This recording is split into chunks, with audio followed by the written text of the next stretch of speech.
시편 118편 22절서부터 24절,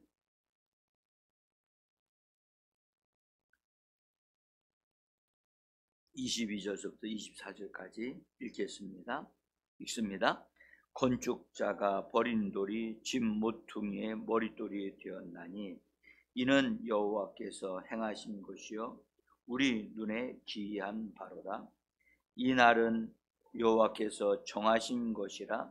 이 날에 우리가 즐거워하고 기뻐하리로다. 아멘. 주 예수 이름으로 새벽을 깨우고 믿음으로 주 예수 이름을 부르면서 은혜의 보좌 앞으로 나오신 여러분들, 또한 가정에서 지금 특별한 장소에서 하나님을 향해 얼굴을 두시고 예배하시는 우리 방송 가족 성도님들도 함께 이 시간 마음을 다하고 힘을 다하여 하나님을 예배하게 되어지기를 원합니다. 이 시간 하나님이 예배하신 풍성한 은혜가 심령 위에 성령과 말씀으로 풍성하게 공급되어져 예수의 형상 새겨지고 물들어지는 역사가 있기를 예수의 이름으로 축복합니다. 오늘 잘 오셨습니다. 어제 주님의 은혜로 행사가 은혜 가운데 잘 마쳤고요. 또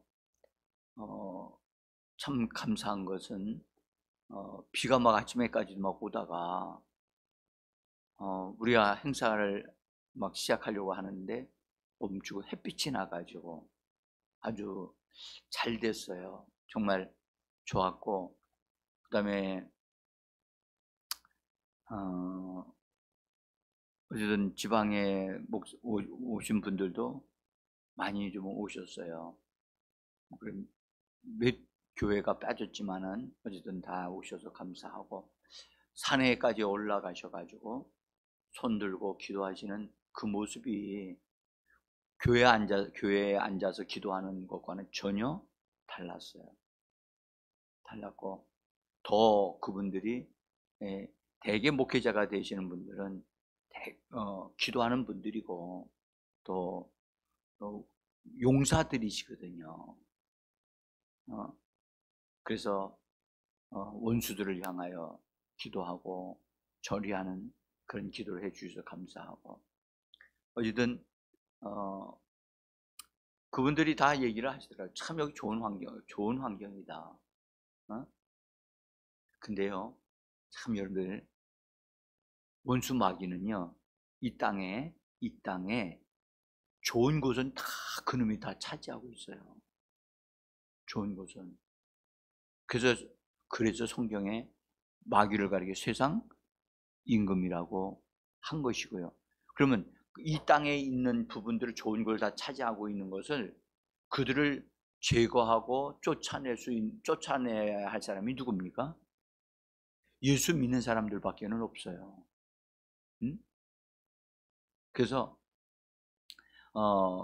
그들이 이 땅에 하나님의 나라가, 교회가, 하나님의 사람들이 나타나지는 것을 싫어하기 때문에 그래서 그들이 방해하는 일들이 일어나는 거니까 우리는 믿음으로 침노해야 돼요. 우리는 하늘로부터 보내심을 받은 자들입니다. 보내심을 받은 자로서 이 땅에 있는 원수에게 빼앗겼던 것을 우리는 되찾고 또 하나님의 축복을 나누어주는 그런 역사를 이뤄가야 할 줄 믿습니다.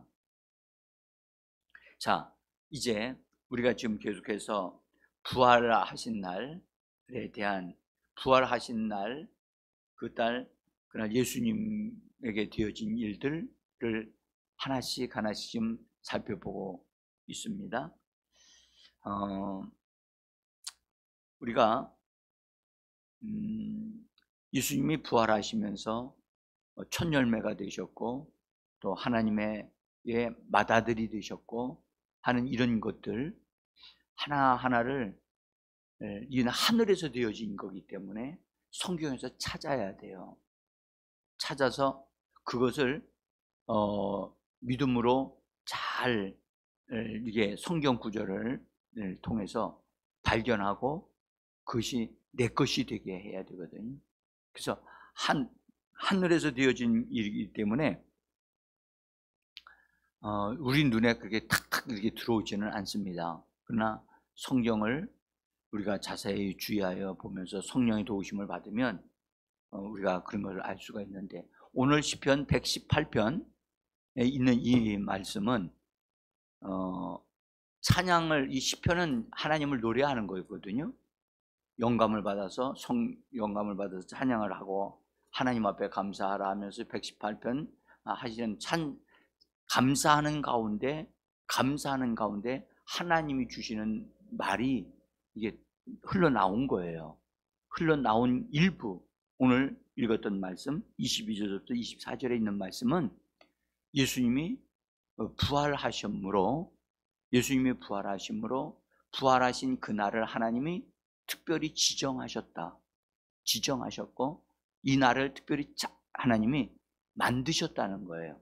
여러분들 거기 24절에 보면 이 날은 여호와께서 정하신 것이라 그랬죠. 정하신 것이라는 단어에 글자 일이라고 써져 있죠. 밑에 보면 지으신 날이야. 이건 만드신 날이란 말이에요. 이 말은 우리가 만들었다고 얘기지만 창조하셨다는 얘기거든요. 그러니까 예수님이 부활하시는 그날에 하나님은 새로운 창조를 시작하신 거예요. 근데 그 창조가 뭐였느냐? 부활의 역사가 일어나는 그런 특별한 것을 창조하신 거예요. 지으셨다는 말이에요. 응? 그러니까 여러분들 단지 우리가 예수님이 부활하신 것으로 예수님만 부활하신 것이 아니고 하나님께서 부활의 세계가 있게 하신 거예요. 이제 나중에 말씀을 드리겠지만은 이것은 하나님께서 받아들이신 그리스도께서 그 그리스도와 함께 하나님의 영을 받은 앞으로 장차 많은 아들들을 얻으실 건데, 그 아들들을 얻으시는 그들을 위한 특별한 어떤 것을 만드신 거예요. 이것은 하늘에서 되어진 거기 때문에 이것은 우리가 찾아야 되고 알아야 되는데, 우리 한번, 저도 일부러 의도적으로 이 부분을 알려고 애를 씁니다. 그런데 이 부분에 이 날에 대해서 말씀하기를 하나님이 작정하신 날이고 지으신 날이라고 하시면서 이 날에는 어떤 일이 벌어졌느냐? 건축자들이 버린 돌이 모퉁이 머릿돌이 되었다라고 그렇게 말씀하고 있어요. 근데 이 날에 됐다는 것은 이 날 안에 되어졌다는 말과도 같은 말이거든요.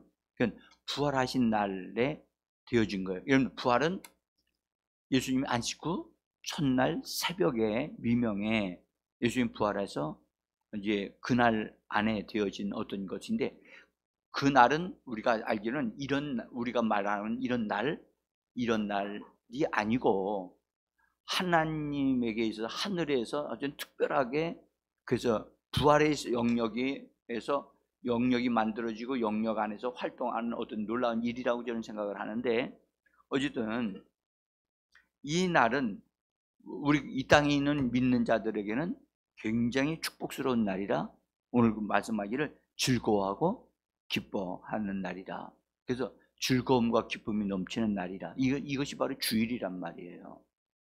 여러분들, 그래서 우리는 주일날 하나님 앞에 나와 예배드리면서 하나님이 주시는 기쁨과 하나님이 주시는 만족을 얻어 누리면서 우리가 부활의 생명의 풍성함을 얻어 누리는 그런 축복이 우리에게 더해지기를 간절히 원합니다. 자, 그러면 우리가 이 부활하신 날에 새벽 미명에서부터 시작하여 저녁에 제자들에게 나타나실 때까지 어떤 일들이 있었던 거예요. 어떤 일들이. 근데 그때 어떤 일들이 있었는가? 우리 눈으로는 보이지 않아요.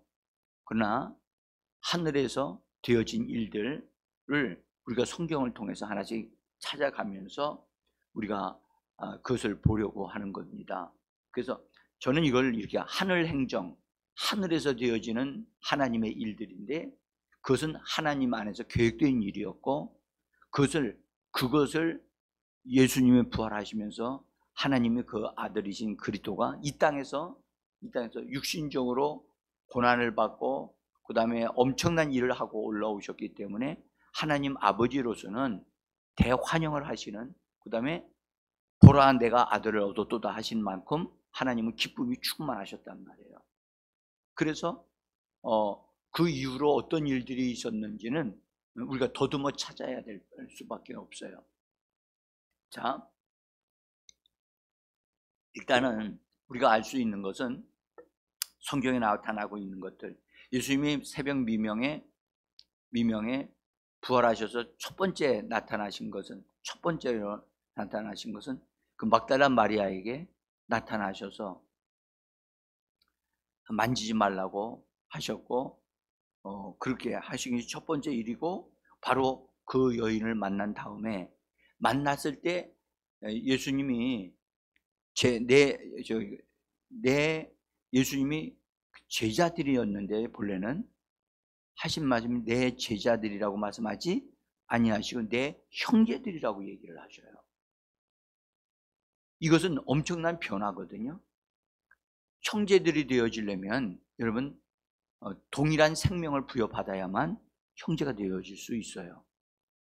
근데 예수님이 이 부활의 첫 소식을 전하시면서 내 형제들에게 가서 내 아버지 너희 아버지, 내 하나님 너희 하나님께로 내가 올라간다, 그렇게 전하라고 말씀을 하시는 이 부활의 첫 소식은 엄청난 변화가 있었던 것을 예고하고 계시는 말씀이었거든요. 그래서 예수님이 그렇게 말씀하신 다음에 올라가셨단 말이에요. 올라가셨어. 그래서 올라가신 것은 승천을 말합니다. 내가 아버지께로 간다. 근데 예수님에게는 비밀스러운 승천이 있고 공개적인 승천이 있다는 사실을 일단 우리가 이걸 알아야 돼요. 그래서 비밀스러운 승천은 바로 부활하시고 이 여인을 만난 다음에 올라가셨어요. 이 올라가신 모습은 어떤 제자도 보지를 못했어요. 단지 예수님은 이 여인에게 내가 아버지께로 올라간다 라고 하는 그런 계시의 말씀만 주셨을 뿐이지, 올라갈 때 어떤 것이 있었다는 얘기는 전혀 우리가 알 수가 없어요. 그 다음에 그리고 예수님에게는 나중에 이렇게 예수님이 이 땅에 다시 오셔가지고 40일 동안 제자들과 함께 있다가 공개적으로 승천하신다고요. 그 공개적으로 승천하실 때는 감난산 바로 밑에 있는 베단이라고 하는 곳에서 승천하시게 되어지는데, 제자들 눈에 보이는 데서 다 보는 상 앞에서 올라가셨단 말이에요. 그러니까 우리는 여기서 알 수 있는 것은 예수님에게는 승천에 대한 어떤 비밀이 있는데 공개적인 승천과 또는 비밀스러운 승천이 있다. 그런데 왜 비밀스러운 승천을 하셨을까?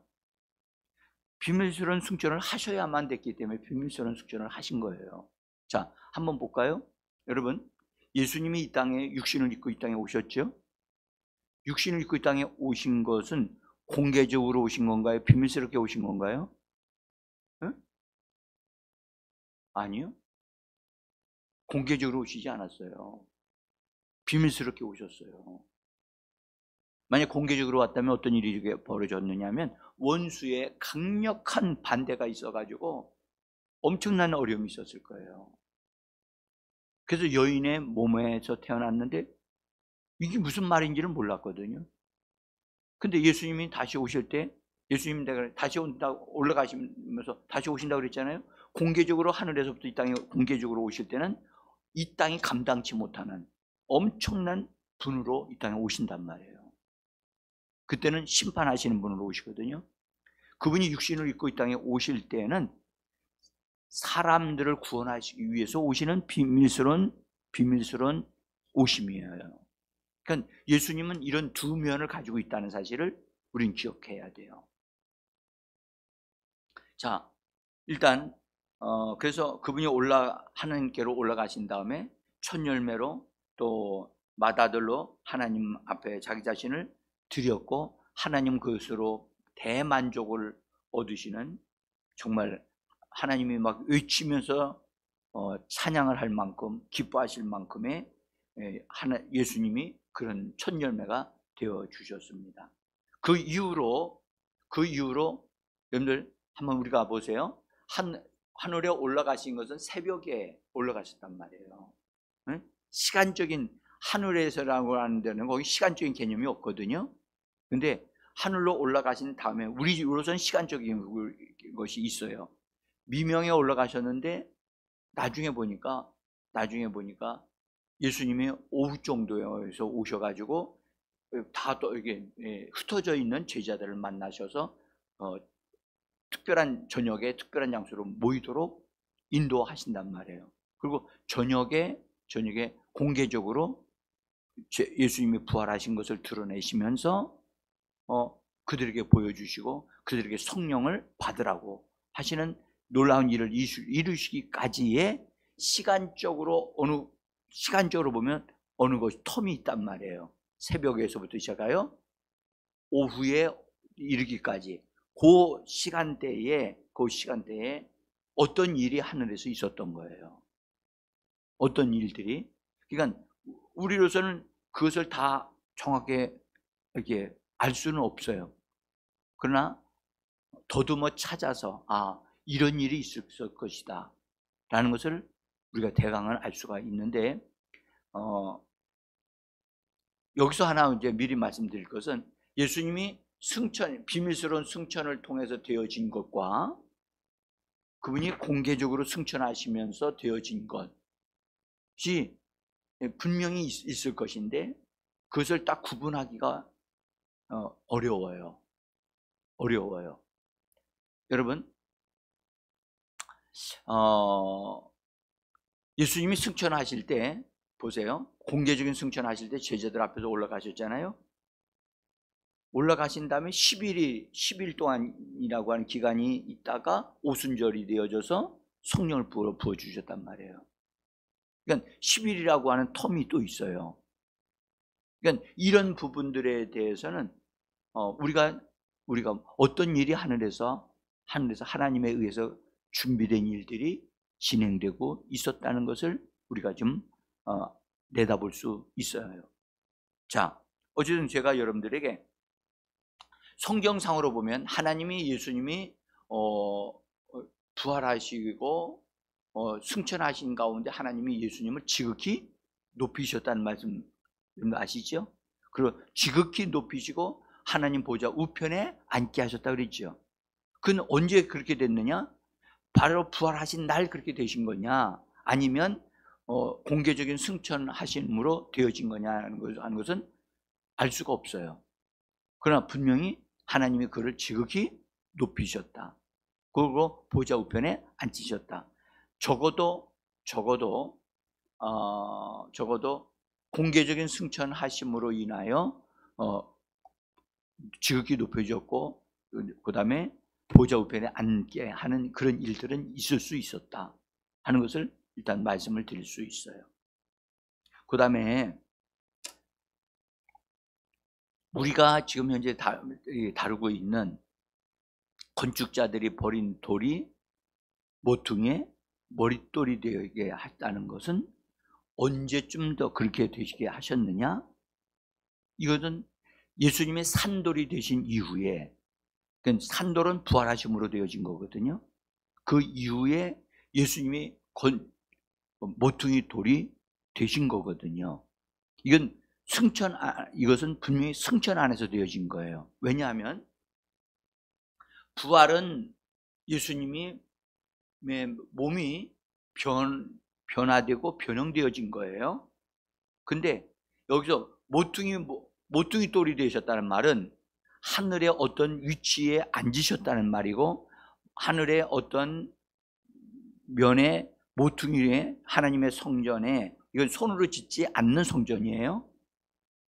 우리 주님에 의해서 지어진 성전인데 거기에 모퉁이 돌이 되셨다고 하는 것은 새로운 시작이 되어졌다는 말이거든요.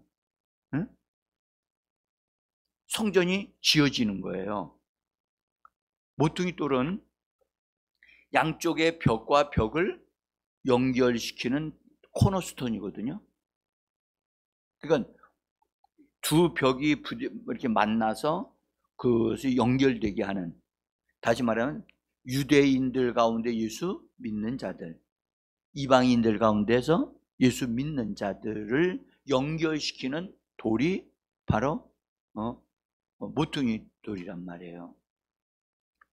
그러니까 하늘에서 이런 일이 먼저 있었기 때문에 이 땅에 성령을 부어 주실 때 유대인들뿐만 아니라 믿는 이방인에게도 그 구원의 역사가 일어나기 시작을 한 거예요. 여러분, 이 땅에서 어떤 일이 이루어지려면 먼저 하늘에서 이루어져야 돼요. 하늘에서 이루어진 것까지 이 땅에서 이루어지기를 기도했잖아요. 그러니까 이 땅에 유대인 믿는 이들이 나오고 그들이 믿는 일이 나오려면 그들에게 성령이 임해서야만 되니까, 그 다음에 이방인들에게 성령이 임하고 구원받는 역사가 일어나려면 먼저 하늘에서 이 모퉁이 돌로서 역할을 감당하시는 주님의 역할이 있어야만 그들에게 성령을 부어주시고 역사가 이룰 수 있기 때문에 그러한 것입니다. 그러니까 여기서 우리가 모퉁이 돌이 되셨다라고 하는 말, 머릿돌이 되셨다고 하는 이 말은 적어도 주님이 승천하셔서 어떤 하늘의 어떤 위치에, 모퉁이의 위치에 하심으로 실제로 모퉁이 돌의 역할을 하시는 분으로 되신 거예요. 그럼 딴 돌들은 그때로부터 돌들이 만들어져서, 돌들로 형성되어져서 그들이 주님 안에 들어온 자들이라면 그 예수님의 형제들이죠. 그러니까 예수님의 형제들이 거기에 집이 되어져 가는 거예요. 집이. 그래서 여러분들 우리가 기억해야 될 것은 하늘의 성전은 건물로, 이런 물질적인 건물로 지어지는 게 아니고 사람들로 건축되어지는 거예요. 이해가 되십니까? 우리가 베드로전서에 보면 우리가 2장에서 이런 말씀 있죠. 산돌이신 예수에게로 나가게 되어지면 우리가 뭐가 되냐? 신령한 집이 되어, 그래서 신령한 집으로 지어져서 그렇게 신령한 집으로 지어진 사람들은 뭐였느냐? 제사장들이었다는 걸 얘기를 해요. 제사장들. 그러니까 제사장들로 구성된 신령한 집이에요. 이 신령한 집이 뭐였냐? 하늘의 집, 하나님의 집이에요. 나중에 여러분들 이것이 연결되어지면 새 예루살렘 성이 나와요. 구약에, 아니 신약 요한계시록에. 새 예루살렘 성은 물질로 보석으로 지어진 집이 아니고 사람들로 지어진 집이에요. 응? 근데 거기에 속한 사람 누구냐? 바로 우리들이에요. 여러분들 성경은 상당히 깊은 것을, 또 방대한 것을 말씀을 하시죠. 자, 어쨌든 우리가 지금 현재 하나님의 집인 모퉁이 돌이신 예수님에 대한 얘기를 하니까 제가 이 말씀을 드릴 수밖에 없고, 또 하나는 예수님은 대제사장이 되셨다고 그랬죠. 대제사장으로 성경 보면 임명되셨다고 그랬다고요. 임명되시는 것도 분명한 것은 하늘의 어떤 위치를 가지셔야만 됐던 거예요. 이런 일들은 승천 안에서 되어지는 일이기 때문에 정말 비밀하고 신비로운 일이에요. 그래서 오늘 읽었던 118편의 23절 성경을 다시 한번 읽어봅시다. 거기 성경을 보세요. 성경을. 시작. 이는 여호와께서 행하신 것이요 우리 눈에 기이하도다. 이 기이하다는 말은 이해가 안 된다는 말이에요. 응? 신비로운 일이라는 거예요. 그래서 저도 승천 안에서 되어지신 일들을 이게 그냥 딱 다 그냥 열어주시면 얼마나 좋겠어요. 근데 계시된 성경 말씀에 근거한 부분 이외에는 우리가 그 이상의 것이 거기 있었겠지만 우리는 현재 이 정도로 알 수밖에 없다는 것을 말씀을 드립니다. 그래서 여러분, 우리가 부활 안으로, 영 안으로 들어가서 우리 주님이 산돌이신 예수님이 그분이 우리에게 공급해 주시는 그것을 얻어 누릴 때 우리들도 산돌이 되어져 가는 것입니다. 절대 여러분들 이것은 말씀을 많이 안다고 되어지는 문제가 아니에요. 응? 이 문제는 뭐와 같으냐 하면 그 사람이 산돌이신 예수님 안으로 들어가야만 산돌이신 예수님과 얼굴과 얼굴을 대면하고 그분의 것이 우리에게 부어질 때 그것으로 그분의 것이 우리에게 들어와 우리를 적시고 물들어지게 하고 점령하실 때 우리는 부활에 속한 신령한 것으로 덧입혀지는 역사가 일어나게 되어지는 것입니다.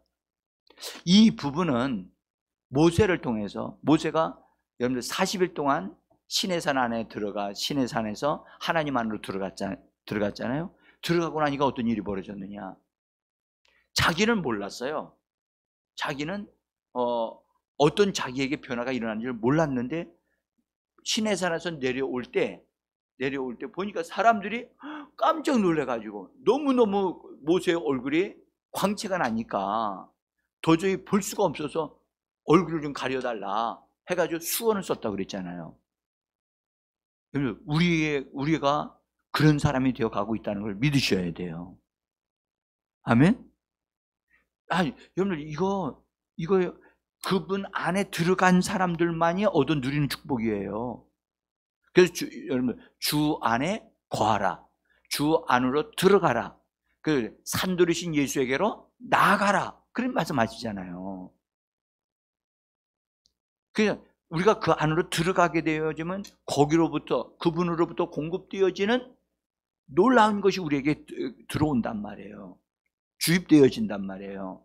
그러면 나도 모르는 사이에 모세가 그렇게 변화되어진 것 같이 그렇게 변화되어지는 거란 말이에요. 그래서 여러분들 우리가 새벽에 나오는 것은 힘들고 어렵지만 세상이 줄 수 없는 그것을 우리에게 주시는 시간임을 기억하시길 바랍니다. 우리가 성경을 배우고 설교를 듣고 그 이상의 것이 바로 있다는 것을 기억하셔야 돼요. 자, 제가 하늘에서 되어진 것을 다 설명하기가 너무나 복잡합니다. 지금. 자, 일단은 이 정도로 말씀을 드리면서 그래서 이 부활하신 날은 정말 우리가 기뻐하고 즐거워하고 하나님을 예배하는 날이 되어져야만 합니다. 여러분들 신앙이 바르게 쓴 사람일수록 주일을 거룩하게 지내고 주일을 알차게 보내려고 해요. 네? 그래서 아침에 와서 예배 드리고 집에 오후에 예배 안 드리고 한다? 이거는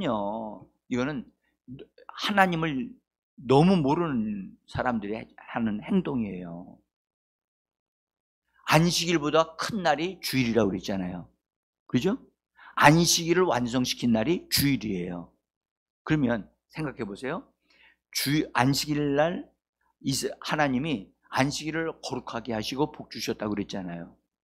그러면 안식일보다 더 큰 날이 주일이면 주일을 하나님이 엄청나게 복을 주셨겠지요. 부활의 축복에 이를 수 있는 복을 주신 거예요. 응?